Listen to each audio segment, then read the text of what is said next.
Hello बच्चों, नमस्कार। कैसे हैं आप सभी। आशा करता हूं आप सभी लोग अच्छे होंगे और आपकी तैयारी बहुत ही अच्छे तरीके से चल रही होगी। जनरल नॉलेज अर्थात जीके से एक और उपयोगी वीडियो। टॉपिक रहेगा प्रसिद्ध पुस्तकें एवं उनके लेखक। क्वेश्चन का मोड रहेगा MCQ यानी मल्टीपल चॉइस क्वेश्चन, बहुविकल्पीय टाइप। लगभग 270 सवाल के आसपास कवर कराए जाएंगे जो कि इस टॉपिक से काफ़ी ज़्यादा उपयोगी होंगे। लगभग 140 सवाल आज की वीडियो में आप लोगों को कवर करा दूंगा। बचे हुए क्वेश्चन इससे नेक्स्ट वीडियो में आप लोगों को कवर करा दिए जाएंगे। तो ये वीडियो आप लोगों से रिक्वेस्ट है, अंत तक आप लोगों को देखना है, फुल वॉच करना है पूरा का पूरा। और चैनल पर पहली बार विजिट किया है तो चैनल को सब्सक्राइब कर वीडियो को लाइक शेयर और एक प्यारा सा कमेंट भी जरूर कर देना है। देखिए सवाल नंबर पहला देखिए, हितोपदेश नामक पुस्तक के लेखक कौन है? विष्णु शर्मा, नारायण पंडित, नागार्जुन या फिर वात्स्यायन अग्गे। देखिए हितोपदेश नामक पुस्तक के लेखक है नारायण पंडित जी और इन्होंने लगभग 60 रचनाएं संस्कृत में प्रस्तुत की हैं, जिसमें से ब्रज भक्ति विलास, ब्रज उत्सव, चंद्रिका, है ना, अनेक जो और भी कई सारी रचनाएं हैं, लगभग 60 के आसपास इन्होंने रचित की है। आगे बढ़ते हैं सवाल नंबर 2 की तरफ। शाहनामा के रचनाकार कौन है? शाहनामा के रचनाकार, तो सही आंसर जाएगा बी ऑप्शन, फिरदौसी शाहनामा के रचनाकार हैं। और ये जो शाहनामा है ये फारसी भाषा का एक महाग्रंथ है। इसके रचयिता फिरदौसी हैं। इसमें ईरान पर अरब की फतह का वर्णन देखने के लिए मिलता है। आगे बढ़ते हैं अगले सवाल की तरफ। निम्नलिखित में से कौन सी रचना कालिदास की नहीं है? इनमें से कौन सी रचना कालिदास की नहीं है? रघुवंशम है, अभिज्ञान शकुंतलम है, कुमार संभवम है, मुद्रा राक्षस। ये रचना कालिदास की नहीं है। ये रचना अगर मैं बात करूं तो ये रचना विशाख दत्त की है। ठीक है ना, विशाख दत्त की रचना है। कौन सी? मुद्रा राक्षस। इंपॉर्टेंट क्वेश्चन है ये। ठीक है भैया। कालिदास संस्कृत भाषा के महान कवि और नाटककार थे। इन्होंने भारत की पौराणिक कथाओं और दर्शनों को आधार बनाकर रचनाओं को रचा था। आगे बढ़ते हैं। नाट्य शास्त्र के रचनाकार कौन है? सवाल नंबर 4, बढ़िया सवाल है। तो देखिए नाट्य शास्त्र के रचनाकार भरत मुनि, नारद मुनि, झंडू मुनि या फिर व्यास मुनि। तो नाट्य शास्त्र के रचनाकार थे भरत मुनि। ये भरत मुनि जो थे इन्होंने रस सिद्धांत का प्रतिपादन भी किया था। रस मतलब आनंद, हिंदी से संबंधित है। इनके अनुसार रसों की संख्या 8 थी, है ना। वैसे रसों की संख्या 9 तक होती है, अच्छा, और कुल संख्या 11 तक हो जाती है। लेकिन भरत मुनि ने अपने नाट्य शास्त्र में रसों के बारे में जो जानकारी दी है उसमें 9वें रस अर्थात शांत रस को इन्होंने रस नहीं माना है। शांत रस को रस नहीं माना है। तो पूछ सकता है भरत मुनि ने किस रस को रस नहीं माना? तो इन्होंने शांत रस को रस नहीं माना है ना। नाटकों के संबंध में शास्त्रीय जानकारी को नाट्य शास्त्र कहा जाता है। भरत मुनि ने नाट्य शास्त्र नामक ग्रंथ लिखा। इसके द्वारा रचित ग्रंथ नाट्य शास्त्र भारतीय नाट्य और काव्य शास्त्र का आदि ग्रंथ माना जाता है। आगे बढ़ते हैं सवाल नंबर 5 की तरफ। सवाल नंबर 5 है, राज तरंगिणी नामक प्रसिद्ध पुस्तक से भारत के किस राज्य का इतिहास ज्ञात होता है? लेकिन पहले वो राज्य था, अब वो यूटी है, यानी यूनियन टेरिटरी यानी संघ शासित प्रदेश। तो राज तरंगिणी पूछ सकता है किसकी रचना है? दोस्त ये कल्हड़ की रचना है, राज तरंगिणी। ठीक है भैया। तो इससे ज्ञात होता है कश्मीर का इतिहास। तो बी विकल्प आप लोग का बिल्कुल राइट हो जाएगा। वर्तमान में भारत में 28 राज्य और 8 केंद्र शासित प्रदेश हैं। बात है 31 अक्टूबर 2019 की, जब जम्मू कश्मीर और लद्दाख दो भारत के नए केंद्र शासित प्रदेश बनाए गए। इसमें जम्मू कश्मीर को राज्य का दर्जा समाप्त कर दिया गया था। ठीक है ना। राज तरंगिणी कल्हड़ के द्वारा रचित एक संस्कृत का ग्रंथ है। राज तरंगिणी का शाब्दिक अर्थ है राजाओं की नदी, जिसका राजाओं का इतिहास या राजाओं के समय का प्रवाह से रिलेटेड होता है। इसमें कश्मीर का इतिहास वर्णित है जो महाभारत काल के आरंभ में होता था। ठीक है ना। इसकी रचना का जो सन है वो 1147 से 1149 तक बताया जाता है। आगे बढ़ते हैं। मुगल शहजादियों, ठीक ना, मुगल शाहजादियों में से किसने प्रसिद्ध पुस्तक हुमायूंनामा लिखी थी? तो हुमायूंनामा के लेखक कौन है दोस्त? हुमायूंनामा के लेखक हैं गुलबदन बेगम। ये जो गुलबदन बेगम थी ये हुमायूं की बहन थी। हुमायूं की बहन थी गुलबदन बेगम और उसने ही प्रसिद्ध पुस्तक ये लिखी थी हुमायूंनामा। याद रखना, ये चीज़ पूछ सकता है, ठीक ना। चलिए आगे बढ़ते हैं अगले सवाल पे। अगला सवाल है निम्नलिखित में से कौन सी कृति कालिदास की है? कालिदास की कृति बताइए, है ना। कृताजुनियम, 10 कुमार चरित्रम, ये तो दंडी की है, मृच्छकटिकम या मालगीवी निमित्रम, है ना। तो मालगीवी निमित्रम यानी कि डी ऑप्शन बिल्कुल सही हो जाएगा, यही रचना कालिदास की है। इंपॉर्टेंट है, पूछ सकता है, ठीक है। आगे बढ़ते हैं अगले। देखिए मृच्छकटिकन जो है वो शूद्रक की रचना है। आगे देखिए रघुवंश महाकाव्य के रचनाकार कौन है? रघुवंश, रघुवंशम कह दो या फिर रघुवंश कह दो, बात एक ही है। मालती माधव भभूति की है ना। सही आंसर जाएगा ये जो रघुवंशम है, कुमार संभवम है ना, ऋतु संहार है, ये सभी रचनाएं कालिदास की हैं। इस प्रकार से बी विकल्प दोस्त इसमें बिल्कुल सही है, ठीक, सही और सटीक आंसर माना जाएगा, ठीक है ना भैया।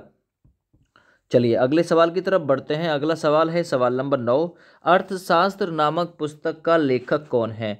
बहुत बढ़िया पुस्तक है, ये क्वेश्चन आया था एसएससी एग्जाम 2013 में। अर्थशास्त्र नामक पुस्तक के लेखक है चाणक्य। चाणक्य के अन्य नाम विष्णुगुप्त, अन्य नाम में विष्णुगुप्त इसका नाम था। और मैं बात करूं इसका नाम कौटिल्य भी था, है ना, कौटिल्य। तो एक ही व्यक्ति के ये एक ही व्यक्ति के कितने नाम थे? 3 नाम थे, याद रखिएगा, ठीक है ना भैया। चलिए अर्थशास्त्र जो कि कौटिल्य या चाणक्य का ग्रंथ है, ये चौथी शताब्दी में रचित संस्कृत का एक ग्रंथ है। इसमें राज व्यवस्था, कृषि, न्याय एवं राजनीति आदि के विभिन्न पहलुओं पर विचार किया गया है। चाणक्य चंद्रगुप्त मौर्य के महामंत्री अर्थात प्रधानमंत्री कह सकते हैं। और ये तक्षशिला विश्वविद्यालय में आचार्य भी नियुक्त किए गए थे। आगे बढ़िए हर्ष चरित्र के लेखक कौन है? सवाल नंबर 10। तो देखिए हर्ष चरित्र के लेखक का नाम है दोस्त बाणभट्ट, याद रखिएगा, पूछ सकता है। हर्ष चरित्र संस्कृत में बाणभट्ट के द्वारा रचित एक ग्रंथ है और ये सम्राट हर्षवर्धन के जीवन चरित्र का एक वर्णन, है ना, वर्णन करता है। कौन? हर्ष चरित्र जो है वो हर्ष चरित्र नामक जो संस्कृत का एक ग्रंथ है जो सम्राट हर्षवर्धन के जीवन काल के बारे में बखान करता है। आगे बढ़ते हैं। अष्टाध्यायी निम्नलिखित में से किसकी पुस्तक है? अष्टाध्यायी जिसमें 8 अध्याय, है ना, अष्टाध्यायी जो कि एक प्राचीन ग्रंथ है 700 BC का, 700 ईसा पूर्व, है ना। इसमें 8 अध्याय हैं। अगर इसमें बात करें सूत्रों की तो अष्टाध्यायी में लगभग 4000 से अधिक सूत्र हैं, ठीक है। चलिए तो मैं बात करता हूँ इसमें अष्टाध्यायी के लेखक की, तो इसका नाम है महर्षि पाणिनि और अष्टाध्यायी संस्कृत की पहली पुस्तक मानी जाती है, ये भी आप लोग याद रखिएगा, ठीक है ना। अच्छा, ये जो पाणिनि है इनको पाणिनि यानी इन्हें संस्कृत का ज्ञाता अर्थात एक शब्द में व्याकरण, तो व्याकरण का मतलब होता है व्याकरण का ज्ञाता, व्याकरण का ज्ञाता कहा जाता था पाणिनि को, व्याकरण, याद रखना। आगे बढ़ते निम्नलिखित में से कौन सी पुस्तक कालिदास के द्वारा लिखी गई है? कालिदास के द्वारा नहीं लिखी गई है। रघुवंशम लिखी गई है, ऋतु संहार लिखी गई है और मेघदूत भी लिखी गई है, लेकिन मृच्छकटिकम नहीं लिखी गई।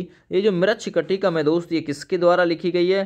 तो मृच्छकटिकम जो है दोस्त, मृच्छकटिकम जो है ये लिखी गई है शूद्रक के द्वारा। किसके?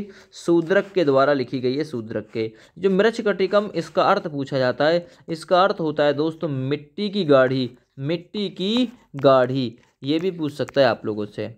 सवाल नंबर 13 की तरफ बढ़ते हैं। चरक संहिता निम्नलिखित में से किससे संबंधित है? चरक संहिता इंपॉर्टेंट क्वेश्चन है, कला से, विधि से, राजनीति से या फिर चिकित्सा से। जो चरक संहिता दोस्तों ये चिकित्सा से रिलेटेड पुस्तक है। ऑप्शन यहाँ आप लोग डी सही करेंगे, ठीक है ना भैया। देखिए भारतीय चिकित्सा विज्ञान के 3 बड़े नाम थे, एक चरक, एक श्रुत और एक था वाघभट्ट। चरक संहिता की रचना 2री शताब्दी से भी पूर्व में हुई थी। चरक संहिता आयुर्वेद का एक प्रसिद्ध ग्रंथ है। यह संस्कृत भाषा में लिखित है। इसके उपदेशक अग्निपुत्र, है ना, पुनर्वसु और ग्रंथकर्ता अग्निवेश और प्रति संस्कारक चरक हैं, याद रखिएगा। तो चरक संहिता निम्नलिखित में किससे संबंधित है? चिकित्सा से, है ना। चरक जो है वो किसके दरबार में रहते थे? एक सवाल आप लोग मेरे इस सवाल का आंसर आप लोग कर दीजिए, किसके दरबार में रहते थे चरक। आगे बढ़ते हैं। बीजक जो कि एक संग्रह है, निम्नलिखित में से किसकी कृति है? बीजक की अगर मैं बात करूं भाग की, तो बीजक के भाग हैं 3। कौन कौन सा? एक भाग दोस्त इसका साखी है, दूसरा भाग इसका सबद है, और तीसरा भाग है इसका रमैनी, है ना। साखी, सबद, रमैनी, रैमई नहीं या रैमनी या रमैनी, भाग 3 है और ये कबीरदास से रिलेटेड है। तो ऑप्शन यहाँ आपका डी सही हो जाएगा, ठीक है ना। कबीरदास जी का जन्म जो हुआ था वो 1398 ईस्वी में हुआ था, ठीक है ना। कहाँ पे? वाराणसी में इनका जन्म हुआ था, ये याद रखिएगा।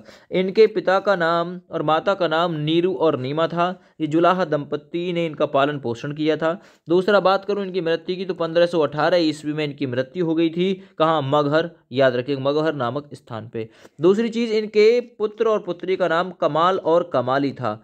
कमाल और कमाली। अगर कबीरदास की भाषा की बात करूं तो इनकी भाषा थी सधुकड़ी। सधुकड़ी इनकी भाषा थी। अगर मैं बात करूं किस शाखा से संबंधित थे तो निर्गुण भक्ति शाखा से संबंधित थे कबीरदास जी। आगे बढ़िए। पद्मावत या पद्मावती कथा के लेखक का नाम क्या है? सवाल नंबर 15, जो कि एक बढ़िया सवाल है, आ सकता है। जो पद्मावती रचना है दोस्त या पद्मावत रचना है मलिक मोहम्मद जैसी की है। विकल्प यहाँ आप लोग इसके लिए सी कर देंगे, ठीक है ना। पद्मावती या पद्मिनी चित्तौड़ के राजा रतन सिंह अर्थात रतन सेन की रानी थी। इस राजपूत रानी के नाम का ऐतिहासिक अस्तित्व बहुत संदिग्ध है और इनका ऐतिहासिक अस्तित्व तो प्राय इतिहासकारों द्वारा काल्पनिक स्वीकार कर लिया गया है।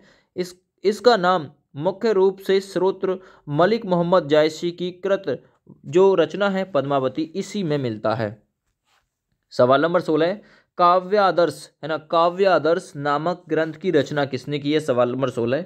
तो देखिए याद रखिएगा, 10 कुमार चरित्रम की रचना भी की है और काव्य आदर्श यानी काव्यादर्श की रचना भी दंडी ने ही की है। तो विकल्प यहाँ इसके लिए डी सही हो जाएगा। ये 6वीं से 7वीं शताब्दी के संबंध की बात है ना। 10 कुमार चरित्रम भी इन्हीं की रचना है। आगे बढ़ते हैं सवाल नंबर 17 की तरफ। नागनंद, प्रियदर्शिका और रत्नावली, ये निम्नलिखित में से किसकी रचना है? इंपॉर्टेंट है। नागनंद, प्रियदर्शिका और रत्नावली। तो याद रखिएगा सम्राट हर्षवर्धन, है ना। ऑप्शन यहाँ पे सी बिल्कुल सही हो जाएगा इसके लिए, ठीक है ना। प्रियदर्शिका, नागनंद और रत्नावली ये सम्राट हर्षवर्धन के द्वारा रचित हैं, ठीक है ना। संस्कृत के प्रसिद्ध नाटककार थे सम्राट हर्षवर्धन, उन्हीं के द्वारा रचित हैं ये। आगे बढ़ते नेक्स्ट क्वेश्चन की तरफ। हुमायूंनामा का लेखक कौन था या थी? हुमायूंनामा मैंने बताया था, हुमायूं की बहन थी गुलबदन बेगम जिसने इसकी रचना की थी, है ना। तो बी ऑप्शन इस सवाल में बिल्कुल सटीक और सही आंसर हो जाएगा। आगे बढ़ते दोस्त, मित्राक्षरा, मित्राक्षरा ये किसकी रचना? ये भी इंपॉर्टेंट सवाल है। मित्राक्षरा हर्षवर्धन, विज्ञानेश्वर, कल्हड़ या फिर याज्ञवल्क्य। तो याद रखना जो मित्राक्षरा रचना थी दोस्त ये विज्ञानेश्वर की रचना थी। मित्राक्षरा संस्कृत भाषा में धर्मशास्त्र का सिद्ध ग्रंथ माना जाता है, ठीक है ना। जो चालुक्यों की राजधानी कल्याणी में विक्रमादित्य, ठीक ना, विक्रमादित्य के राज्यकाल में रहता था। याद रखना ये चीज विज्ञानेश्वर। आगे बढ़ते नेक्स्ट। मित्राक्षरा का संबंध किससे है? सवाल नंबर 20, बहुत ही बढ़िया सवाल है। तो याद रखना ये जो मित्राक्षरा का संबंध है हिंदू विधि अर्थात हिंदू कानून से संबंधित है, ठीक ना। मित्राक्षरा में बताया गया है कि हिंदू परिवारों में समस्त पैतृक संपत्तियों में पुत्र पिता का सहभागी होता है, यह बताया गया है। उसे अपनी स्वीकृति के अतिरिक्त अन्य किसी रीति से उत्तराधिकारी रूप से वंचित नहीं किया जा सकता। आगे बढ़ते हैं सवाल नंबर 21 की तरफ। लीलावती पुस्तक किससे संबंधित है? इंपॉर्टेंट सवाल है। तो लीलावती है दोस्त ये आई हुई पुस्तक है, सही आंसर जाएगा ये गणित से संबंधित है लीलावती। और आपसे पूछ सकता है लीलावती के लेखक, तो याद रखिएगा भास्कर। लीलावती के लेखक है भास्कर जो कि एक गणित से संबंधित पुस्तक है ना। और ये भास्कर द्वारा सन 1150 ईस्वी में संस्कृत में रचित पुस्तक है, याद रखो। आगे बढ़ते हैं नेक्स्ट क्वेश्चन की तरफ। संस्कृत ग्रंथ अष्टाध्यायी का संबंध किसके साथ है? महर्षि पाणिनि के द्वारा अष्टाध्यायी 8 अध्याय हैं और प्रत्येक अध्याय में 4 पद हैं। इस प्रकार कुल मिला के 32 पदों में वर्णित है। लगभग इसमें बात करें 4000 से ऊपर इसमें सूत्र आप लोगों को देखने के लिए मिलेंगे। संस्कृत का जो ग्रंथ है ये व्याकरण से संबंधित है। ऑप्शन डी बिल्कुल राइट हो जाएगा। आगे बढ़िए अगले सवाल पे। महाभारत महाकाव्य का मौलिक नाम क्या है? इंपॉर्टेंट सवाल। महाभारत, है ना, महाभारत जो महाकाव्य है इसका मौलिक नाम क्या है? देखिए महाभारत में मूलतः 8800 श्लोक हैं, याद रखो। इसका नाम जय संहिता, महाभारत का नाम जय संहिता, ठीक है ना। ये विजय संबंधी ग्रंथ था। बाद में श्लोकों की संख्या पहले 8800 थी मूल रूप से, लेकिन अब इसमें लगभग 24,000 के आसपास श्लोक माने जाते हैं, याद रखिएगा, ठीक है ना। चलो बहुत बढ़िया। महाभारत महाकाव्य 18 पर्वों में विभक्त है। ये पूछ सकता है कितने पर्वों में, 18 पर्वों में विभक्त है। और मेरे हिसाब से महाभारत का जो युद्ध चला था वो 18 दिन ही चला था। आगे बढ़िए सवाल नंबर 24 की तरफ। बुद्ध चरित्र निम्नलिखित में से किसकी कृति है? 24 नंबर क्वेश्चन, बहुत ही बढ़िया सवाल है। बुद्ध चरित्र सही आंसर जाएगा, अश्व घोष जी की रचना है बुद्ध चरित्र, याद रखो, ठीक है ना। चलिए अगले सवाल की तरफ बढ़ते हैं। सवाल नंबर 25, महाभाष्य किसकी कृति है? महाभाष्य कपिल की, पतंजलि की, गौतम की या फिर उल्लूक की? तो महाभाष्य पूछी हुई है, ये महर्षि पतंजलि की है ना, पंतजलि की रचना थी। विकल्प बी बिल्कुल इस सवाल में राइट आप लोग का हो जाएगा, है ना। पंतजलि ने पाणिनि के अष्टाध्यायी के कुछ चुने हुए सूत्रों पर भाष्य लिखा था, जिसे व्याकरण महाभाष्य का नाम देता है ना। पतंजलि योग सूत्र की रचनाकार भी हैं। आप लोगों से पूछ सकेगा योग का प्रवर्तक किसे माना जाता है? महर्षि पतंजलि को ही माना जाता है। आगे बढ़ते हैं, नीति शतक के लेखक कौन है? एक और क्वेश्चन इंपॉर्टेंट है। नीति शतक के लेखक तो याद रखिएगा ये है भर्तृहरि। भर्तृहरि नीति शतक के लेखक हैं। नीति शतक भर्तृहरि के 3 प्रसिद्ध शतकों जैसे कि एक तो था शतक त्रय, है ना, शतक त्रय में शतक त्रय कहा जाता है, इनमें से एक है, ठीक है। इसमें नीति संबंधी 100 श्लोक शामिल किए गए हैं नीति शतक में, जो कि भर्तृहरि के द्वारा रचित है। इतना ही आप लोगों से पूछा जाना है। आगे बढ़िए, वृद्ध संहिता के रचनाकार कौन है दोस्त? इंपॉर्टेंट क्वेश्चन है। वृद्ध संहिता जो कि 6वीं शताब्दी में संस्कृत का एक विश्वकोश है, वृद्ध संहिता, ये वराह मिहिर इसके रचनाकार हैं वृद्ध संहिता के, ठीक है। आगे बढ़ते हैं, अगला है कृतार्जुनियम, है ना, कृतार्जुनियम ये किसकी कृति है? सवाल नंबर 28, ये रचना आई थी ऊपर, है ना।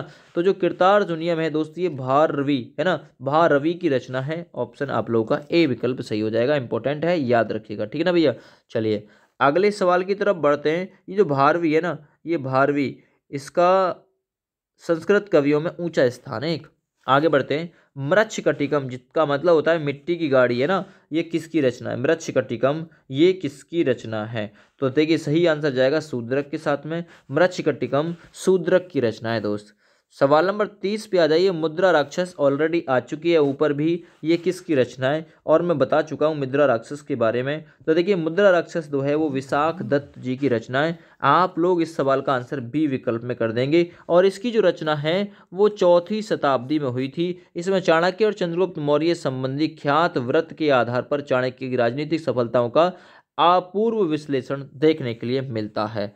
आगे बढ़ते हैं, सवाल नंबर 31, दस कुमार चरित्रम किसकी रचना है? तो दस कुमार चरित्रम ऑलरेडी मैं इसका बता चुका हूँ, ये दंडी की रचना है। विकल्प डी बिल्कुल राइट हो जाएगा, ठीक है। चलिए आगे बढ़िए अगले सवाल पे।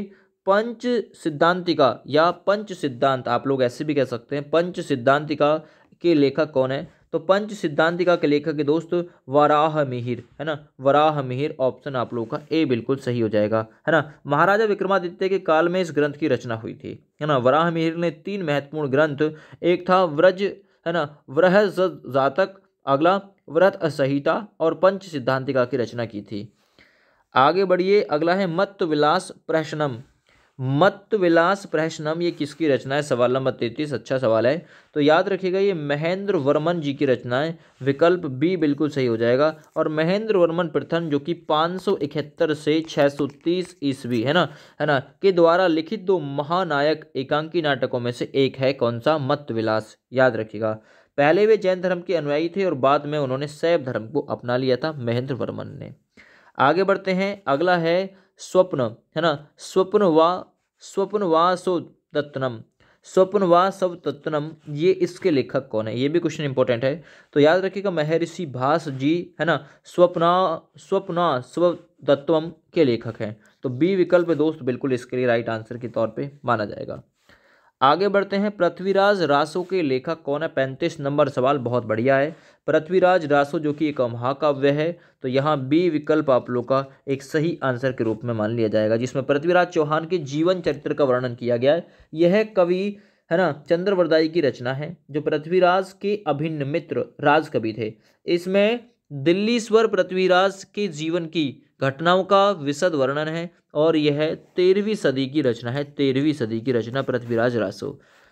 आगे बढ़िए, कपाल कुंडा के लेखक कौन है? सवाल नंबर 36, बहुत बढ़िया सवाल है। तो कपाल कुंडा के लेखक है दोस्त बंकिम चंद्र चटर्जी। विकल्प यहाँ आप लोगों का बी विकल्प बिल्कुल राइट हो जाएगा, बंकिम चंद्र चट्टोपाध्याय, है ना इनका पूरा नाम। और बंगाली भाषा का एक प्रेम उपन्यास है कपाल कुंडा। इसकी रचना 1866 ईस्वी में हुई थी, याद रखो, है ना। चलिए, इसमें कपाल कुंडा नामक एक वनवासी कन्या की कहानी है। बंकिम चंद्र चट्टोपाध्याय जो थे बंगाली के प्रख्यात उपन्यासकार, कवि, गद्यकार और पत्रकार थे। भारत के राष्ट्रीय गीत वंदे मातरम इन्हीं की रचना है। आप लोगों से पूछ सकता है, वंदे मातरम जो कि राष्ट्रीय गीत है भारत का, वंदे मातरम इन्हीं की रचना है, जो भारतीय स्वतंत्रता संग्राम के काल में क्रांतिकारियों का प्रेरणा का स्रोत बन गया था। वंदे मातरम, बंकिम चंद्र चटर्जी। आगे देखते हैं नेक्स्ट क्वेश्चन, गण देवता किसकी रचना है? 37 नंबर सवाल, बहुत बढ़िया सवाल है। जो गण देवता रचना है दोस्त, ये है ताराशंकर बंदोपाध्याय, है ना, ताराशंकर बंदोपाध्याय ये रचना है गण देवता, इन्हीं की, सी विकल्प राइट कर दोगे। आगे बढ़ते हैं, प्रसिद्ध उपन्यास चरित्रहीन के लेखक कौन है या उपन्यासकार कौन है चरित्रहीन के? बहुत बढ़िया है, तो याद रखिएगा शरत चंद्र चट्टोपाध्याय। शरत चंद्र चट्टोपाध्याय ये चरित्रहीन उपन्यास के रचनाकार हैं। विकल्प आप लोग का इस सवाल में बिल्कुल सही हो जाएगा। और यह उपन्यास 1917 में प्रकाशित हुआ था। शरत चंद्र चट्टोपाध्याय बांग्ला, है ना, बांग्ला के सुप्रसिद्ध उपन्यासकार थे, याद रखिएगा। ठीक है, आगे बढ़ते हैं सवाल नंबर 39 की तरफ। गुलबदन बेगम द्वारा रचित पुस्तक का नाम क्या है? तो ऑलरेडी बता दिया, गुलबदन बेगम जो कि हुमायूं की बहन थी, उन्होंने हुमायूं नामा लिखा है। बी विकल्प बिल्कुल सही आंसर हो जाएगा। 40 नंबर सवाल करते हैं, इंडिका किसने लिखी है? मोस्ट इंपॉर्टेंट क्वेश्चन है, इंडिका किसने लिखी है? मैगस्थनीज ने लिखी है इंडिका, जो कि सेल्यूकस निकेटर का राजदूत था। मैगस्थनीज इसी की पुस्तक है इंडिका, याद रखो। इंडिका ग्रीक लेखक मैगस्थनीज द्वारा मौर्य काल भारत का एक लेख है।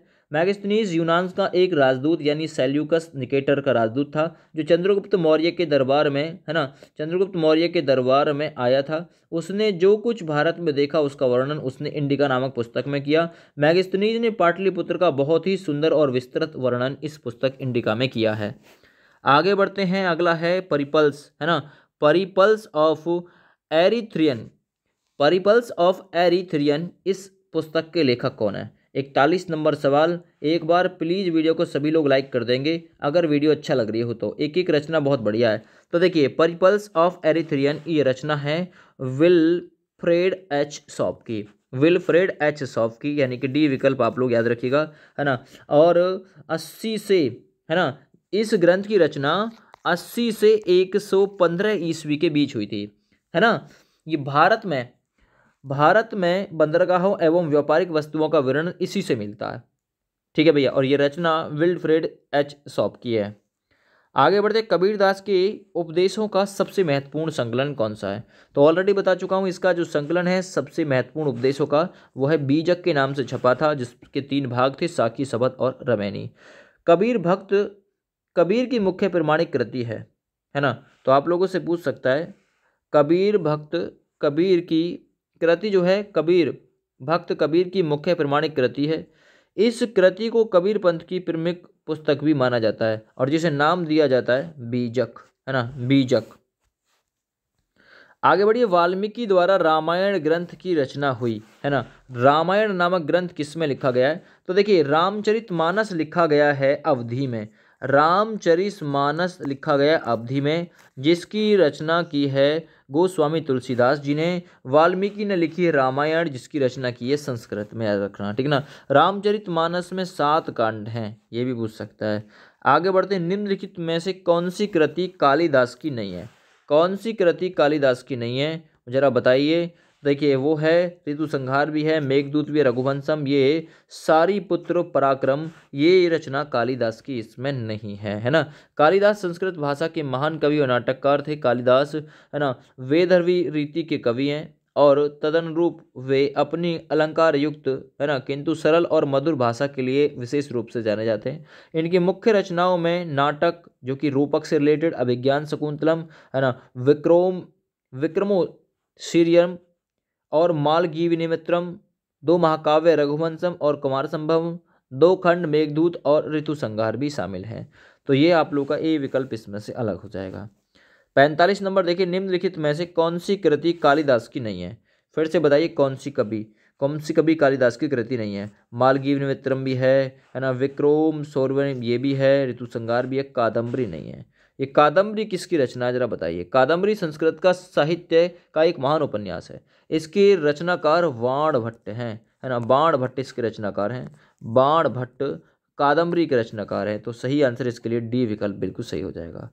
आगे बढ़ते नेक्स्ट क्वेश्चन की तरफ। निम्नलिखित में से किस पुस्तक के लेखक महर्षि पाणिनि है? बहुत ही आसान ये रही, है ना, अष्टाध्यायी पुस्तक के लेखक हैं महर्षि पाणिनि, है ना। 10 कुमार चरित्रम, दंडी, कुमार संभवम ये कालिदास की, महाभाष्य के लेखक आप लोग बता दीजिए। इसी वीडियो में मैंने आप लोग को इसके बारे में बताया है। आगे देखिए, बाबरनामा मूल रूप से लिखा गया है। बाबरनामा मूल रूप से लिखा गया है, इंपॉर्टेंट क्वेश्चन है ये भी। बाबरनामा लिखा गया है तुर्की लैंग्वेज में। बाबरनामा जिसे तुजुके बाबुर भी कह सकते हैं, ये मुगल साम्राज्य के पहले सम्राट थे, है ना। बाबर की आत्मलिखित जीवनी बाबरनामा ही है ना, आत्मलिखित जीवनी। यह उन्होंने अपनी मातृभाषा, है ना, मातृभाषा चंगताई तुर्की में लिखी है। चंगताई तुर्की में इन्होंने लिखी है। किसने लिखी है? बाबर नामक जो है बाबर के द्वारा ही कृत है। आत्मलिखित जीवनी यानी खुद की जीवनी लिखी है उन्होंने, ये बाबरनामा मूल रूप से तुर्की में लिखा गया है। आगे देखिए, अगला है कथा सरित सागर के लेखक कौन है? सवाल नंबर 48, बढ़िया सवाल है भाई। तो कथा सरित सागर के लेखक आप लोगों से पूछे तो क्या बताएंगे आप? 48 नंबर सवाल चल रहा है। एक बार सभी लोग प्लीज वीडियो को कर देंगे लाइक। चलिए, 48 नंबर सवाल में सही आंसर जाएगा सोमदेव के साथ में, है ना।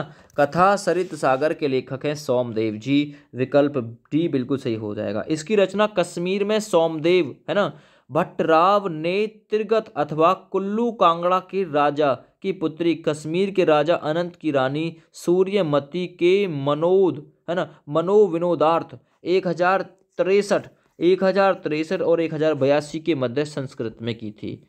आगे बढ़िए, प्रसिद्ध ग्रंथ लीलावती प्राचीन भारत के किस विषय से संबंधित है? ऑलरेडी बता दिया, ये गणित से संबंधित पुस्तक है लीलावती। और ये भास्कर, है ना, ये भारतीय गणितज्ञ भास्कर द्वितीय द्वारा सन 1150 ईस्वी में संस्कृत में रचित है। आगे बढ़िए, अगला है विक्रमांक देव चरित ये पुस्तक किसकी है? तो याद रखिएगा, बिल्हड़ की पुस्तक है, बिल्हड़ की। बिल्हड़ 11वीं शताब्दी के कश्मीर के प्रसिद्ध कवि थे, ठीक ना, जिनकी रचना चौर पंचाशिका प्रसिद्ध है। और बिल्हड़, है ना, किस पुस्तक के लेखक हैं? विक्रमांक देव चरित्र के।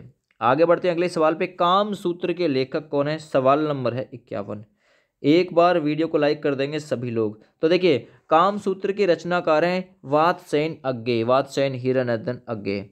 गोरा किसकी रचना है? ये भी इंपॉर्टेंट सवाल है भाई। गोरा जो है वो रविंद्रनाथ टैगोर की रचना है। डी विकल्प बिल्कुल सही हो जाएगा, रविंद्रनाथ टैगोर की रचना है ना गोरा। रविंद्रनाथ टैगोर ने भारत का राष्ट्रगान जनगण मन लिखा है। दूसरा, इन्होंने बांग्लादेश का राष्ट्रगान आमार सोनार बांग्ला भी लिखा है। याद रखना, भारत का राष्ट्रगान और इन्होंने बांग्लादेश का राष्ट्रगान भी लिखा है।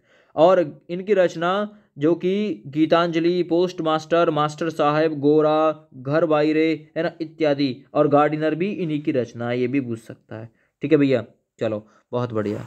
रविन्द्रनाथ टैगोर का जन्म 7 मई 1861 को कलकत्ता में हुआ था और मृत्यु हुई थी इनकी 1941 में 7 अगस्त के दिन 1941 में, है ना, कलकत्ता में ही इनकी मृत्यु हो गई थी। और ये एक बंगला कवि और कहानीकार, गीतकार और संगीतकार भी थे और नाटककार भी थे। अर्थशास्त्र जो है वो किस विषय पर लिखा गया है? तो अर्थशास्त्र नामक जो पुस्तक है उसका विषय है राजनीति अर्थात पॉलिटिक्स से संबंधित है, जो कि कौटिल्य अर्थात चाणक्य अर्थात विष्णुगुप्त के द्वारा रचित है ना, जिसमें चाणक्य ने सम्राट चंद्रगुप्त मौर्य के शासनकाल का वर्णन किया है और ये महामंत्री थे सम्राट चंद्रगुप्त मौर्य के दरबार में। आगे बढ़िए, कबीर के दोहों के संग्रह को क्या कहा जाता है? तो ऑलरेडी बता दिया है मैंने, कबीर के दोहों का संग्रह कहलाता है बीजक। बीजक के 3 भाग साकी, शबद और रमैनी होते हैं। ठीक है भैया, चलो बहुत बढ़िया।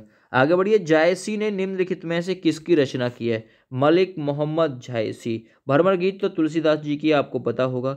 यहाँ पर सही आंसर है पद्मावत। मलिक मोहम्मद जायसी की रचना है पद्मावत, है ना, याद रखना। इसकी रचना 947 और हिजरी संवत में 1540 में हुई थी, याद रखो। आगे बढ़ते हैं, कालिदास कृत मालविकानिमित्रम। मालविकानिमित्रम क्या है? ये क्या है? तो ये एक नाटक है, याद रखिएगा, ऑप्शन सी बिल्कुल सही हो जाएगा। ठीक है ना। यह 5 अंकों का नाटक है जिसमें मालव देश की राजकुमारी मालविका तथा विदिशा के राजा अग्निमित्र का प्रेम और उनके विवाह का वर्णन देखने को मिलता है। आगे बढ़िए, पंचतंत्र के रचनाकार कौन है? ये क्वेश्चन भी इंपॉर्टेंट है। देखिए, पंचतंत्र के रचनाकार है विष्णु शर्मा। बी विकल्प सही आप लोगों का इस हो जाएगा ना। इस ग्रंथ की रचना पंडित विष्णु शर्मा जी हैं। पंचतंत्र की कई कहानियों में मनुष्य पात्रों के अलावा कई बार पशु पक्षियों को भी कथा का पात्र बनाया गया है। ठीक है भैया, आगे बढ़ते हैं अगले सवाल पे। सवाल नंबर 58, श्रीमद् भागवत, है ना, ये किसकी रचना है? श्रीमद् भागवत गीता ये किसकी रचना है? तो ये महर्षि वेद व्यास की रचना है। ऑप्शन यहाँ सही हो जाएगा। भागवत गीता में 18 अध्याय हैं। भागवत गीता में लगभग 700 के समथिंग में श्लोक माने जाते हैं और भागवत गीता के रचनाकार वेद व्यास जी हैं। कुरुक्षेत्र की भूमि में श्री कृष्ण ने जो उपदेश दिया था वो भागवत गीता के नाम से ही फेमस है। आगे बढ़िए, अगला है रज़्मनामा किस ग्रंथ का फारसी में अनुवाद है? रज़्मनामा, तो याद रखिएगा महाभारत का फारसी में अनुवाद हुआ और नाम पड़ गया था रज़्मनामा। याद रखो, डी विकल्प बिल्कुल सही हो जाएगा। रज़्मनामा हिंदुओं के प्रसिद्ध महाकाव्य महाभारत का फारसी भाषा में किया गया अनुवाद है। महाभारत का फारसी अनुवाद मुगल बादशाह अकबर के आदेश से बदायूनी है ना, और नकीब खां और अब्दुल कादिर ने किया था दोस्त। अब्दुल कादिर ने किया था। ये लिख लेना नाम, अब्दुल कादिर, है ना। ये मुगल बादशाह अकबर के आदेश से किया था। बदायूनी, नकीब खां और अब्दुल कादिर ने रज़्मनामा के नाम से किया था फारसी में अनुवाद महाभारत का। आगे बढ़िए, मिलिंद पन्हो है। तो मिलिंद पन्हो क्या है? ये एक पाली ग्रंथ है, मिलिंद पन्हो, है ना। मिलिंद पन्हो एक पाली भाषा में रचित एक बौद्ध ग्रंथ है जिसकी रचना लगभग 100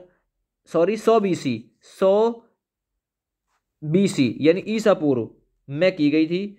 इसमें बौद्ध भिक्षु नागसेन तथा भारत यूनानी शासक मिलिंद के बीच हुए वार्तालाप का वर्णन देखने को मिलता है। पाली ग्रंथ मिलिंद पन्हो। आगे, कालिदास रचित अभिज्ञान शकुंतलम का अंग्रेजी में सर्वप्रथम अनुवाद किसने किया था?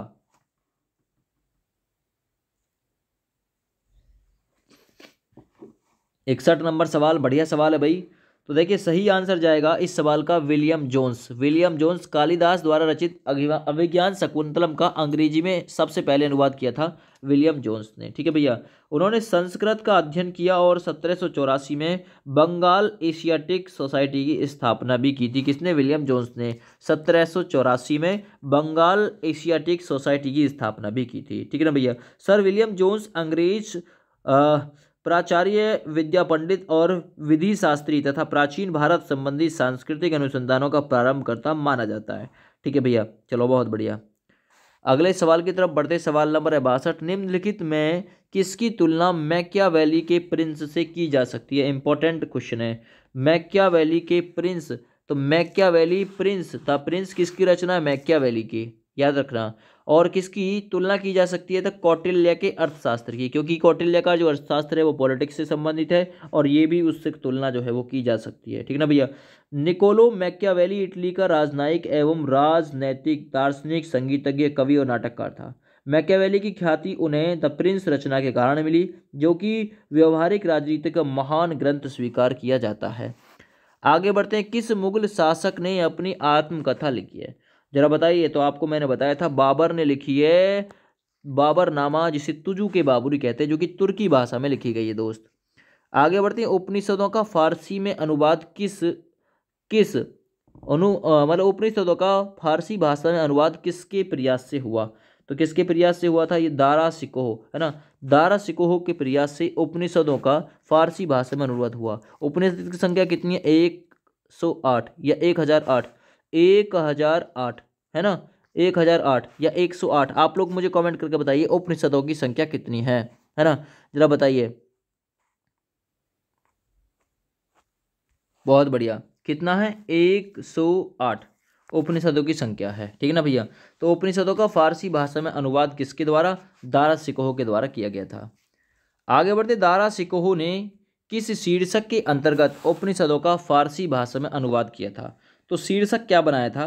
तो शीर्षक उसने बनाया था सिर ए अकबर। सिर ए अकबर, विकल्प डी बिल्कुल आप लोग का राइट आंसर के रूप में माना जाएगा, ठीक है ना भैया। आगे बढ़ते हैं अगले सवाल की तरफ। महाभारत का फारसी में अनुवाद का जो शीर्षक है वो क्या है?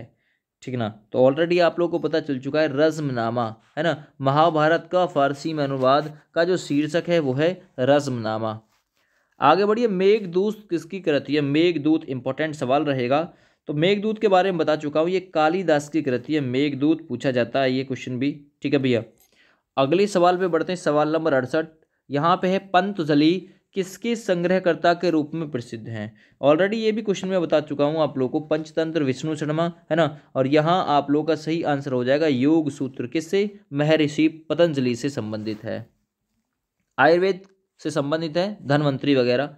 निम्नलिखित में से महाकवि कालिदास द्वारा रचित ग्रंथ कौन सा है?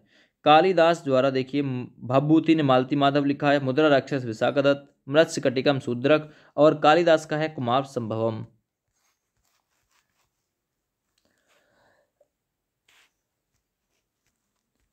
अगला सवाल है, हिंदू विधि यानी हिंदू कानून को सर्वप्रथम संहिताबद्ध किसने किया था?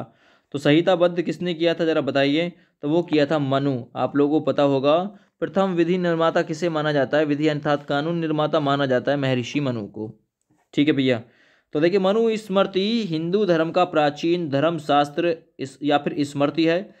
इसे मानव धर्म शास्त्र, मनु संहिता आदि नामों से भी जाना जाता है। यह उपदेश के रूप में जो मनु द्वारा ऋषियों को दिया गया था उसके रूप में प्रसिद्ध है। आगे बढ़िए, 71 निम्नलिखित में से कौन सी कृति कालिदास की है? तो देखिए, इनमें से बताइए कौन सी कृति कालिदास की, ऑलरेडी आप लोग को बता चुका हूं, है ना। तो सही आंसर जाएगा आप लोगों का मालगीवानिमित्रम, याद रखो। 10 कुमार चरित्रम, दंडीकी, मृच्छकटिकम, ये शूद्रक की। आगे देखिए नेक्स्ट क्वेश्चन, कुमार संभवम महाकाव्य किस कवि ने लिखा है? कुमार संभवम, तो अभी मैंने बताया है कुमार संभवम जो लिखा है दोस्त वो कालिदास ने लिखा है, विकल्प यहाँ डी सही है। आगे बढ़िए, समुद्रगुप्त की प्रयाग प्रशस्ति लेख का लेखक कौन है? 73 नंबर सवाल, बहुत बढ़िया है। तो याद रखना, समुद्रगुप्त के प्रयाग प्रशस्ति लेख का जो लेखक है वो है सम्राट हरिशेन, यानी कि विकल्प यहाँ भी बिल्कुल सही हो जाएगा। इस लेख को समुद्रगुप्त द्वारा, है ना, इस लेख को समुद्रगुप्त द्वारा 200वीं ईस्वी में कौशाम्बी में लाए गए अशोक स्तंभ पर खुदवाया गया था। आगे बढ़िए, मिलिंद पन्हो राजा मिलिंद एवं किस बौद्ध भिक्षु के मध्य संवाद के रूप में फेमस है? तो ऑलरेडी बता दिया है इसका मैंने, नागसेन, है ना। मिलिंद पन्हो, है ना, राजा मिलिंद एवं किस बौद्ध भिक्षु? तो बौद्ध भिक्षु था नागसेन, इसके संवाद के रूप में वर्णित है मिलिंद पन्हो। और इसकी बात करूं तो ये 100 BC के पूर्व की रचना है। इसमें बौद्ध भिक्षु नागसेन तथा भारत यूनानी शासक मिलिंद के बीच हुए वार्तालाप का वर्णन मिलता है। नागसेन बौद्ध भिक्षु थे जिनका जीवन काल 150 BC, है ना, 150 BC के आसपास से रिलेटेड था, और ये कश्मीर के निवासी थे। आगे बढ़िए, अर्थशास्त्र में किस पहलू पर प्रकाश डाला गया है या फिर किस पहलू पर जोर दिया गया है? तो राजनीतिक नीतियाँ यानी पॉलिटिक्स पर जोर दिया गया है अर्थशास्त्र, जो कि कौटिल्य का प्रसिद्ध ग्रंथ है। आगे बढ़िए, चरक संहिता ये किसकी विषय वस्तु है? या चरक संहिता की विषय वस्तु क्या है? औषधि, तो विकल्प बी आप लोग का बिल्कुल सही हो जाएगा। चरक संहिता आयुर्वेद का एक प्रसिद्ध ग्रंथ है, यह संस्कृत भाषा में रचित है। इसके उपदेशक, है ना, इसके बारे में मैंने आप लोग को बता दिया, इसके उपदेशक अग्निपुत्र, पुनर्वसु, ग्रंथकर्ता अग्निवेश और प्रतिसंस्कार चरक हैं। भारतीय चिकित्सा विज्ञान के 3 बड़े नाम हैं, चिकित्सा विज्ञानों के 3 बड़े नाम, एक चरक, एक सुश्रुत और एक है वाग्भट। चरक संहिता की रचना दूसरी शताब्दी के ईसा पूर्व में हुई थी। आगे बढ़िए, ऋतु संहार किसकी कृति है? सवाल नंबर है 77। ऋतु संहार ऑलरेडी बता दिया है मैंने, कालिदास की रचना है ऋतु संहार। नेक्स्ट, राज तरंगिणी मूल रूप से किस भाषा में रचित है? जो कि कल्हड़ की रचना है। तो मैंने आप लोग को इसके बारे में एक्सप्लेन किया था, ये संस्कृत में लिखा हुआ है, कल्हड़ के द्वारा रचित है राज तरंगिणी, है ना। राज तरंगिणी का शाब्दिक अर्थ होता है राजा की नदी, है ना, जिसका भावार्थ होता है राजाओं का इतिहास या समय का प्रभाव। आगे बढ़ते अगले सवाल की तरफ। मालती माधव किसकी कृति है? 79 नंबर क्वेश्चन। तो भवभूति की कृति है मालती माधव। विकल्प यहाँ पे सी बिल्कुल सही हो जाएगा दोस्त। जातक कथाएं किसके जीवन पर आधारित हैं? सवाल नंबर 80। बढ़िया सवाल है। तो जो जातक कथाएं हैं दोस्त वो बोधिसत्व पर आधारित है, ठीक है ना। जातक कथाएं, ठीक है भैया। तो किसके जीवन पर आधारित हैं जातक कथाएं? ये बोधिसत्व के जीवन पर आधारित कथाएं हैं। आगे बढ़िए, आईने अकबरी का लेखक कौन है? सवाल नंबर 81। बढ़िया सवाल है, सवाल नंबर 81। तो देखिए, आईने अकबरी का लेखक है दोस्त अबुल फजल, और यह एक 16वीं शताब्दी का ग्रंथ है। इसकी रचना अकबर के 9 रत्न थे, अबुल फजल उनमें से एक थे, है ना। अकबर के 9 रत्न जो थे उनमें अबुल फजल, फैजी, तानसेन, बीरबल, और एक था राजा टोडरमल, मानसिंह, अब्दुल रहीम खानखाना, है ना, फकीर जियोद्दीन और मुल्ला दो प्याजा। ये अकबर के नवरत्न थे अकबर के दरबार में, उन्हीं में से एक थे अबुल फजल जिसने आईने अकबरी लिखी है। आगे देखिए, प्रसिद्ध पुस्तक जंगल बुक किसने लिखी है? इंपॉर्टेंट पुस्तक है जंगल बुक, पूछी गई है। जंगल बुक लिखा है दोस्त रुडयार्ड कपलिंग ने, याद रखना। जंगल में खो गई थी कपलिंग, और इसके लिए 1894 में इसे नोबेल पुरस्कार भी दिया गया है। और ये अंग्रेजी में लिखित पुस्तक है, अंग्रेजी में, है ना। रुडयार्ड कपलिंग के द्वारा जंगल बुक अंग्रेजी में लिखा गया है, ठीक है, याद रखिएगा। रुडयार्ड कपलिंग जो है ये एक ब्रिटिश लेखक और कवि हैं। आगे बढ़िए, वेल्थ ऑफ नेशन के लेखक कौन है? इंपॉर्टेंट पुस्तक है वेल्थ ऑफ नेशन, और इसके लेखक दोस्त Adam Smith. Wealth of nation के लेखक हैं एडम स्मिथ, और इसका प्रथम प्रकाशन जो हुआ था 1776। अमेरिका की स्वतंत्रता भी दिवस भी मनाया जाता है 4 जुलाई, है ना। 1776 को अमेरिका स्वतंत्र भी हुआ था, और वेल्थ ऑफ नेशन का जो प्रकाशन है वो भी 1776 में ही हुआ था। और वेल्थ ऑफ नेशन के जो लेखक हैं एडम स्मिथ, ये स्कॉटलैंड के प्रसिद्ध अर्थशास्त्री, है ना, अर्थशास्त्री हैं। ये भी आप लोग इससे रिलेटेड याद रखिएगा, उन्हें अर्थशास्त्र का पिता भी कहा जाता है एडम स्मिथ को। आगे देखिए, एरिया ऑफ डार्कनेस, इसके लेखक कौन है? सवाल नंबर 84।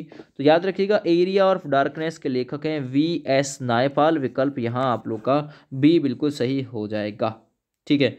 नेक्स्ट क्वेश्चन की तरफ बढ़ते हैं, सवाल number 85। The God of small things, इसका लेखक या ये किसका उपन्यास है? The God of small thing, important line है ये। The God of small thing ये अरुंधति राय भट्टाचार्य जी का एक उपन्यास है। अरुंधति राय अंग्रेजी की एक लेखिका और समाज सेविका है ना। इनके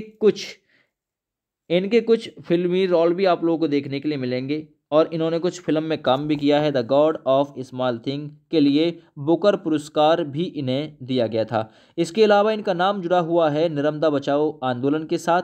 भारत के दूसरे जन आंदोलन में भी ये इन्होंने हिस्सा लिया है, और इनकी अनुदित पुस्तकें न्याय का गणित, आहत देश और कटघरे में लोकतंत्र इत्यादि भी इन्हीं की कृतियां हैं।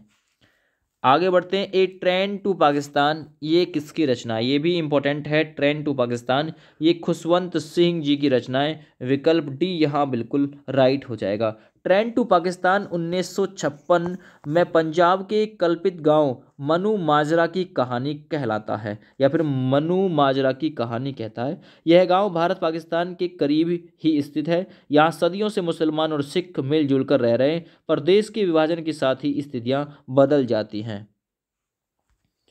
आगे बढ़िए, next, turning point a journey, है ना, to challenges. Turning point a journey to challenges, इस पुस्तक के लेखक कौन है? तो इस पुस्तक का लेखक है APJ अब्दुल कलाम आजाद, ना। बहुत बढ़िया, मिसाइल मैन भी कहा जाता है, जनता के राष्ट्रपति के नाम से भी इन्हें जाना जाता है। और इनका पूरा नाम अबुल पाकिर जैनुअलदीन, है ना, अबुल पाकर जैनुअल अब्दीन अबुल कलाम आज़ाद इनका पूरा नाम था। और ये भारतीय गणतंत्र के 11वें निर्वाचित राष्ट्रपति थे। कलाम ने साहित्यिक रूप में भी अपने विचारों को 4 पुस्तकों में समाहित किया, जिसमें इंडिया 2020, इंडिया 2020 ए, है ना। अच्छा, इंडिया 2020 थी a vision for the new millennium. दूसरी पुस्तक थी, एक थी इंडिया 2020, एक थी a vision for the new millennium, और अगली थी माई जर्नी, एक थी इग्नाइटेड माइंड्स, है ना, और एक थी unleashing the power within India. ये था एपीजे अब्दुल कलाम के द्वारा रचित। आगे बढ़िए, N autobiography of an unknown Indian नामक पुस्तक का लेखक कौन है? तो देखिए याद रखिएगा, वो है Nirad C Chaudhuri. An autobiography of an unknown Indian, इस पुस्तक के लेखक नीरद सी चौधरी हैं। आगे बढ़िए, अनटोल्ड स्टोरी, इसके लेखक कौन है? ये भी पूछ सकता है, ठीक ना। अनटोल्ड स्टोरी तो बी एम कॉल इसके लेखक है, याद रखिएगा। आगे बढ़ते हैं, जॉर्ज बर्नार्ड शॉ ने कौन सा नाटक लिखा है? सवाल नंबर 90 बहुत बढ़िया है। तो देखिए, जॉर्ज बर्नार्ड शॉ ने लिखा है arms and the man. Arms and the man, ये जॉर्ज बर्नार्ड शॉ के द्वारा लिखा गया है, सही आंसर है। और ये एक महान नाटककार थे। 1925 में इस, है ना, नाटककार ने आर्म्स एंड द मैन नामक नाटक लिखा है, याद रखिएगा। आगे बढ़ते सवाल नंबर 91, गांधी एंड स्टालिन, ये पुस्तक किसकी कृति है? जरा बताइए, गांधी एंड स्टालिन, ये भी इंपॉर्टेंट है, तो याद रखिएगा ये लुई फिशर ने लिखा है। लुई फिशर ने गांधी एंड द स्टालिन, ए विकल्प बिल्कुल राइट हो जाएगा। आगे बढ़ते हैं, ए एक्सीडेंटल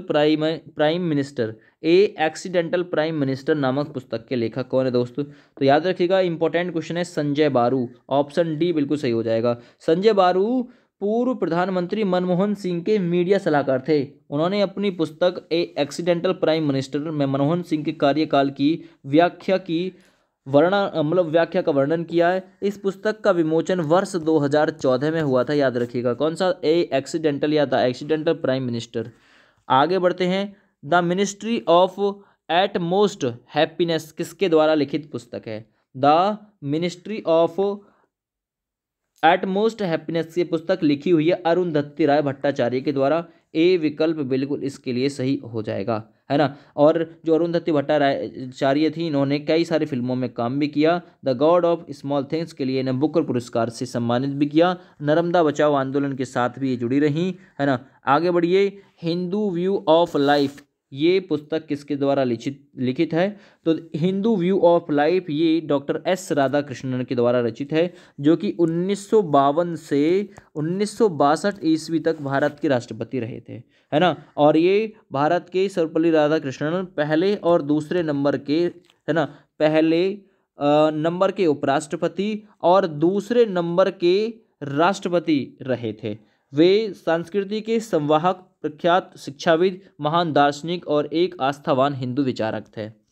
आगे बढ़ते हैं, इंडिया विंस फ्रीडम, ये पुस्तक आई हुई है। इंडिया विंस फ्रीडम, ये पुस्तक आत्मकथा है किसकी? मौलाना अब्दुल कलाम की पुस्तक है इंडिया विंस फ्रीडम, है ना, याद रखिएगा। और आप लोग ये भी याद रखिएगा, इन्हें मौलाना अब्दुल कलाम को 1992 में मरणोपरांत भारत रत्न से सम्मानित किया गया था। भारत रत्न 1954 में स्टार्ट हुआ था, है ना। मौलाना अब्दुल कलाम आज़ाद एक प्रसिद्ध भारतीय मुस्लिम विद्वान थे। वे कवि, लेखक, पत्रकार और भारतीय स्वतंत्रता सेनानी थे। इन्हें वर्ष 1992 में मरणोपरांत भारत रत्न से सम्मानित किया गया था। अगला देखिए, heart of India. Heart of India पुस्तक किसने लिखी है? याद रखिएगा, ये लिखी है मार्क तुली। मार्क तुली ने लिखी है हार्ट ऑफ इंडिया नामक पुस्तक, याद रखिएगा, ठीक है ना। चलो अगले सवाल की तरफ चलते हैं। सवाल नंबर 97, खुशवंत सिंह के द्वारा लिखित आत्मकथा का नाम क्या है ना। तो खुशवंत सिंह के द्वारा लिखित पुस्तक का आत्मकथा का नाम है टूथ एंड लिटिल मैलिश, है ना, टूथ एंड लिटिल मैलिश, याद रखो। 98, अगला देखिए, माल गुडी डेज। माल गुडी डेज इसके लेखक कौन है, पूछ सकता है। तो देखिए, माल गुडी डेज इसके लेखक हैं R.K. नारायण। ऑप्शन यहाँ बी बिल्कुल सही हो जाएगा। माल गुडी अंग्रेजी साहित्य के सुप्रसिद्ध भारतीय लेखक R.K. नारायण की रचना है। आगे बढ़ते नेक्स्ट क्वेश्चन। पुस्तक है इग्नाइटेड माइंड्स। पुस्तक है इग्नाइटेड माइंड्स, इसके लेखक कौन है? ये भी पुस्तक इंपॉर्टेंट है। सही आंसर है APJ अब्दुल कलाम आज़ाद, है ना, इग्नाइटेड माइंड्स के लेखक हैं।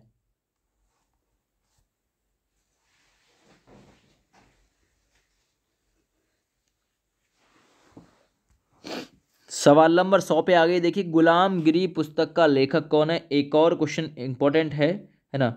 तो देखिए सही आंसर है गुलामगिरी पुस्तक का लेखक है ज्योतिबा फूले। ऑप्शन यहाँ पे बी सही हो जाएगा, है ना। महात्मा ज्योतिराव गोविंद राव फूले एक भारतीय समाज सुधारक, समाज प्रबोधक, विचारक, समाज सेवी, लेखक, दार्शनिक एवं क्रांतिकारी कार्यकर्ता थे, है ना।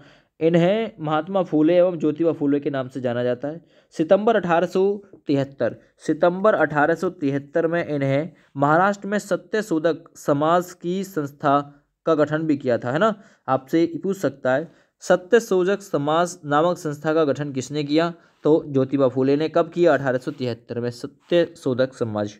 आगे बढ़िए, ओडिसी किसकी कृति है। सवाल नंबर 101, ये भी क्वेश्चन इंपॉर्टेंट है, 101 नंबर क्वेश्चन। तो जो ओडिसी है दोस्त, ये होमर की कृति है। विकल्प यहाँ पे आप लोगों का सी बिल्कुल राइट चला जाएगा। अगले सवाल पे आ जाइए next, India of my dreams इस पुस्तक के लेखक कौन है। बहुत बढ़िया, तो इंडिया ऑफ माई ड्रीम्स इस पुस्तक के लेखक हैं M.K. गांधी, है ना। M.K. Gandhi, Mohandas Karamchand Gandhi India of my dreams पुस्तक के लेखक हैं, याद रखिएगा, ठीक है भैया। चलिए, गांधी जी द्वारा मौलिक रूप से लिखित पुस्तकें हिंद स्वराज, दक्षिण अफ्रीका के सत्याग्रह, है ना, का इतिहास, सत्य के साथ मेरे प्रयोग। तो पूछ सकता है सत्य के साथ मेरे प्रयोग, है ना, ये पुस्तक किसकी है, तो ये भी एक्सपेरिमेंट विद ट्रूथ, सत्य के साथ मेरे प्रयोग, ये भी महात्मा गांधी की है। हिंद स्वराज भी है, दक्षिण अफ्रीका के सत्याग्रह का इतिहास भी है, सत्य के साथ मेरा प्रयोग भी है, तथा गीता पदार्थ कोश, है ना, सहित संपूर्ण गीता की टीका, ये महात्मा गांधी के द्वारा ही लिखी गई है। आगे बढ़िए, एशियन ड्रामा इस पुस्तक के लेखक कौन है, ये भी पूछ सकता है। तो एशियन ड्रामा पुस्तक पूछा जाता है, इसके लेखक हैं गुन्नार मिडरल, यानी ए विकल्प दोस्त इसके लिए बिल्कुल सही आंसर के तौर पे जाएगा। मिडरल ने एशिया, अफ्रीका, लातीनी अमेरिका की बदहाली, कंगाली व पिछड़ेपन और यूरोप एवं अमेरिका की समृद्धि के अनुभवों के साथ क्षेत्रीय विकास की अर्थशास्त्रीय पुस्तक एशिया ड्रामा की रचना की थी। आगे बढ़ते हैं, APJ अब्दुल कलाम की आत्मकथा का शीर्षक क्या है। इंपॉर्टेंट सवाल है। तो देखिए, APJ अब्दुल कलाम की आत्मकथा का वर्णन है या शीर्षक है, वो है wings of fire. Wings of fire, है ना, wings of fire an autobiography of APJ Abdul Kalam 1999, है ना, जो कि भारत के पूर्व राष्ट्रपति APJ अब्दुल कलाम की आत्मकथा है ना। इसके सह लेखक अरुण तिवारी हैं। इसमें अब्दुल कलाम के बचपन से लेकर लगभग 1999 तक के जीवन सफर के बारे में बताया गया है। ये आत्मकथा उन्होंने भारतीय युवाओं को मार्गदर्शन प्रदान करने वाले अंदाज में लिखी है। आगे बढ़िए, अंग्रेजी पुस्तक है ब्रोकन विंग्स, है ना। ये किसकी कृति है, ब्रोकन विंग्स। तो याद रखिएगा, ये पुस्तक या ये कृति है सरोजनी नायडू की। नेक्स्ट बढ़ते हैं, a brief history of time, ये किसकी कृति है, a brief history of time. देखिए, सरोजनी नायडू का जन्म भारत के हैदराबाद नगर में हुआ था। उन्होंने अपनी लोकप्रियता और प्रतिभा के कारण 1925 में कानपुर में हुए कांग्रेस अधिवेशन की अध्यक्षता की थी और 1932 में भारत की प्रतिनिधि बनकर दक्षिण अफ्रीका भी गई थी। भारत की स्वतंत्रता प्राप्ति के बाद वे उत्तर प्रदेश की राज्यपाल भी बनी थी सरोजनी नायडू। लेकिन क्वेश्चन है, a brief history of time, ये पुस्तक किसकी है, तो ये स्टीफन हॉकिंस की पुस्तक है। ये क्वेश्चन आ चुका है, ब्रीफ ऑफ हिस्ट्री टाइम, ठीक है भैया, याद रखिएगा, ये भी पूछ सकता है। आगे बढ़ते नेक्स्ट क्वेश्चन की तरफ, गुड अर्थ पुस्तक के लेखक कौन है। गुड अर्थ पुस्तक के लेखक दोस्त पॉल एस यक, है ना, पॉल एस यक, ये गुड अर्थ पुस्तक के लेखक है। बी विकल्प राइट हो जाएगा, है ना। इसी उपन्यास के लिए 1938 में नोबेल पुरस्कार से सम्मानित किया गया था, याद रखो। आगे बढ़ते नेक्स्ट क्वेश्चन की तरफ।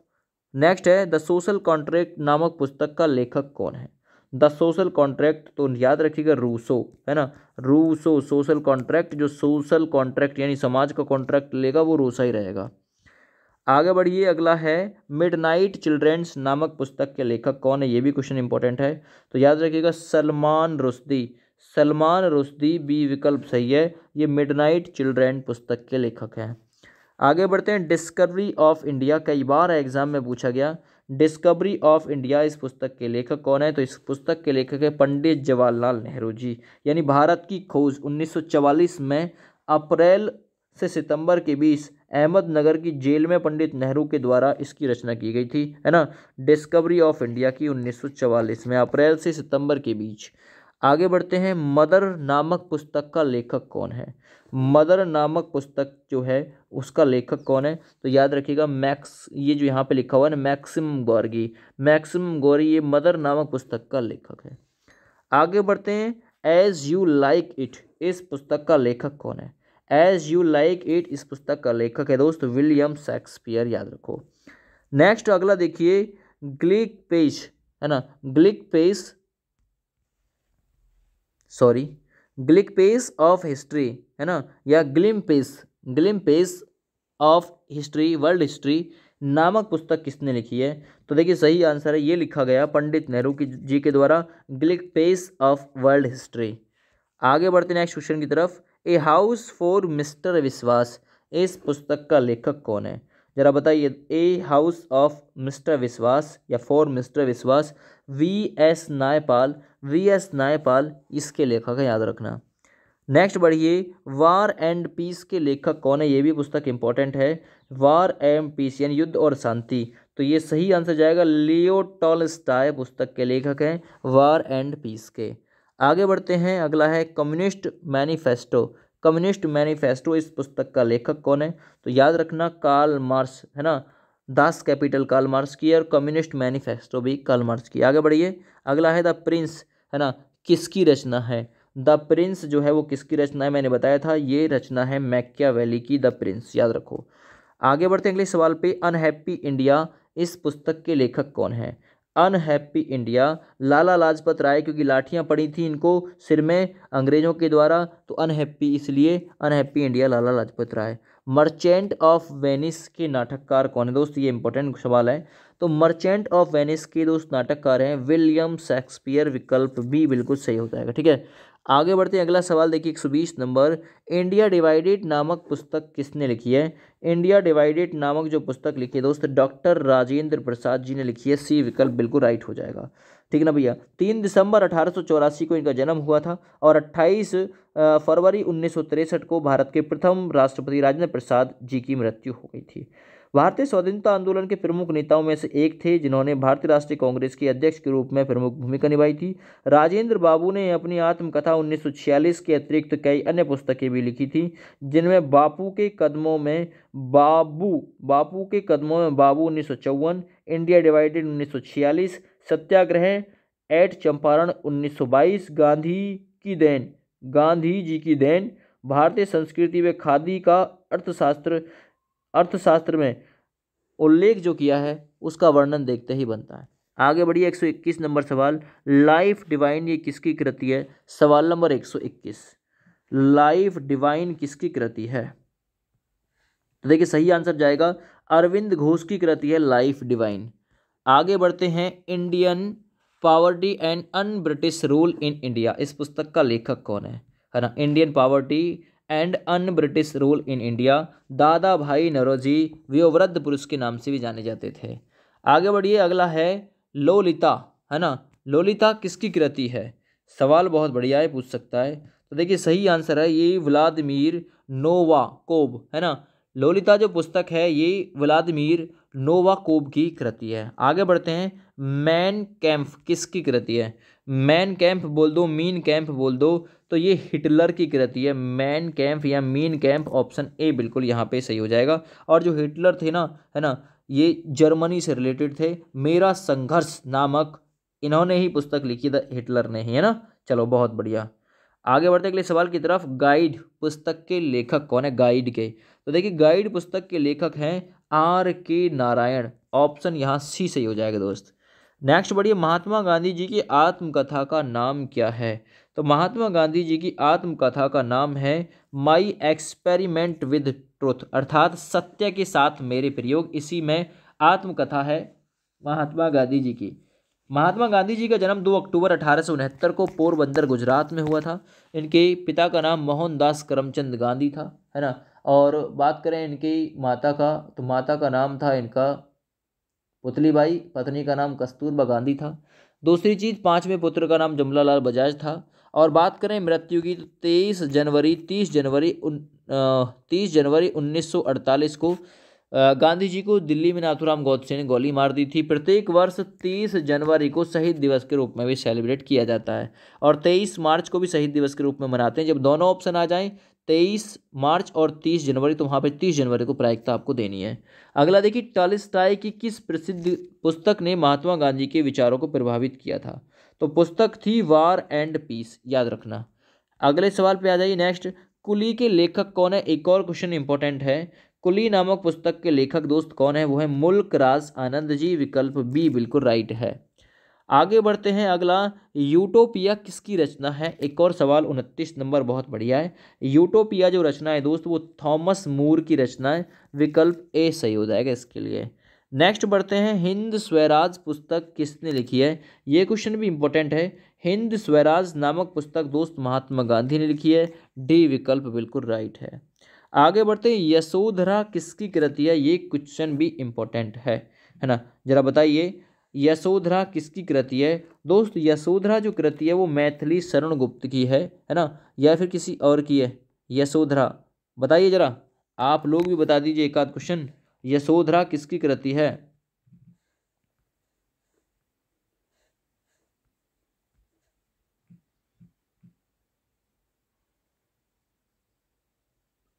मैथिली शरण गुप्त की। इसका प्रकाशन 1933 में किया गया था, याद रखना। और इसमें इन्होंने छोटे भाई सियाराम शरण गुप्त के अनुरोध पर मैथिली गुप्त ने यह पुस्तक लिखी थी। आगे बढ़िए। प्रसिद्ध पुस्तक आनंद मठ के रचनाकार कौन है? अरे वाह, बहुत ही बढ़िया पुस्तक है, आई हुई पूछी हुई है एग्जाम में, आनंद मठ। तो देखिए, आनंद मठ यानी बंकिम चंद्र चटर्जी, याद रखना, वंदे मातरम से भी संबंधित हैं। अगला देखिए, गुल ए नगमा पुस्तक के लेखक कौन है? गुल ए नगमा, तो याद रखना ये है फिराक गोरखपुरी। फिराक गोरखपुरी ये गुल ए नगमा नामक पुस्तक के लेखक हैं। आगे बढ़ते हैं। भारत दुर्दशा नामक पुस्तक का लेखक कौन है? तो भारत दुर्दशा दोस्तों ये भारतेंदु हरिश्चंद्र के द्वारा रचित है। ए विकल्प राइट है। आगे बढ़ते, सिखों के प्रसिद्ध ग्रंथ गुरु ग्रंथ साहिब का संकलन किसने किया है? जरा बताइए। तो ये किया था गुरु अर्जुन देव ने, है ना। तो सिखों के पवित्र ग्रंथ गुरु ग्रंथ साहिब का संकलन किया था गुरु अर्जुन देव, जो कि 5वें गुरु थे सिखों के। अगला देखिए, चिदम्बरा किसकी रचना है? उपयोगी सवाल है ये भी। तो देखिए, सही आंसर जाएगा सुमित्रानंदन पंत की। ए विकल्प सही हो जाएगा। 1968 में इस रचना को ज्ञानपीठ पुरस्कार से सम्मानित किया गया था, ये भी याद रखिएगा, ठीक ना। और ये छायावादी युग से संबंधित थी, जयशंकर प्रसाद वाले से। सत्यार्थ प्रकाश ये भी एक इम्पोर्टेंट रचना, किसकी रचना है? सत्यार्थ प्रकाश। सही आंसर जाएगा दयानंद सरस्वती। ए विकल्प बिल्कुल सही हो जाएगा, है ना। सत्यार्थ प्रकाश आर्य समाज का एक प्रसिद्ध ग्रंथ है जिसकी रचना महर्षि दयानंद सरस्वती ने 1875 में की थी, है ना। हिंदी में ये रचना की गई थी। महर्षि स्वामी दयानंद सरस्वती आधुनिक भारत के महान चिंतक, समाज सुधारक तथा आर्य समाज के संस्थापक थे। उनके बचपन का नाम, है ना, दयानंद सरस्वती के बचपन का नाम मूल शंकर था। मूल शंकर, ये भी पूछ सकता है। आगे बढ़ते हैं अगले सवाल पे। गीता रहस्य किसकी रचना है? इंपॉर्टेंट ये किताब रहेगी गीता रहस्य। ये बाल गंगाधर तिलक जी की रचना है। गीता रहस्य नामक पुस्तक की रचना लोकमान्य बाल गंगाधर तिलक ने मांडले जेल, जो कि बर्मा में थी, रंगून बर्मा में, उन्होंने भागवत गीता के कर्मों की वृद्ध व्याख्या यहाँ पे की थी। आगे बढ़िए। घासीराम कोतवाल का लेखक कौन है? अच्छा सवाल है। तो घासीराम कोतवाल का लेखक दोस्त विजय तेंदुलकर। विजय तेंदुलकर यहाँ आपका सही आंसर जाएगा डी ऑप्शन। लास्ट सवाल आज की वीडियो का। 1913 में रविंद्रनाथ टैगोर को किस पुस्तक के लिए नोबेल पुरस्कार मिला था? तो देखिए, गीतांजलि पुस्तक थी। 1913 में नोबेल पुरस्कार से इन्हें सम्मानित किया गया था, याद रखना, ठीक है ना भैया। चलो बहुत बढ़िया। गीतांजलि शब्द गीत और अंजलि को मिलाकर बना हुआ है, जिसका अर्थ है गीतों का उपहार अर्थात भेंट। यह अंग्रेजी में लिखी गई 103 कविताएं हैं। कौन सा? 103 कविताएं हैं गीतांजलि में, याद रखना। चलो, तो इससे आगे हम आप लोगों के लिए कल दूसरा इसका पार्ट लेकर आएंगे। पार्ट फर्स्ट में हमने 140 सवालों को स्पीड से कवर किया और बिना रोके कवर किया। देखिए, अगर हर क्वेश्चन का फैक्ट बनाने लग जाएं तो वीडियो काफ़ी लंबी हो जाएगी, क्योंकि क्वेश्चनों की संख्या ज़्यादा है और ये ऐसे टॉपिक हैं जिनका फैक्ट जोड़ना अगर पड़ गया तो कई सारी वीडियो में आप लोगों का काम होगा। चलिए मैं अगली वीडियो आप लोगों तक बहुत जल्द पहुंचाऊंगा। फिलहाल जय Hind, Vande Mataram, thank you, bye bye.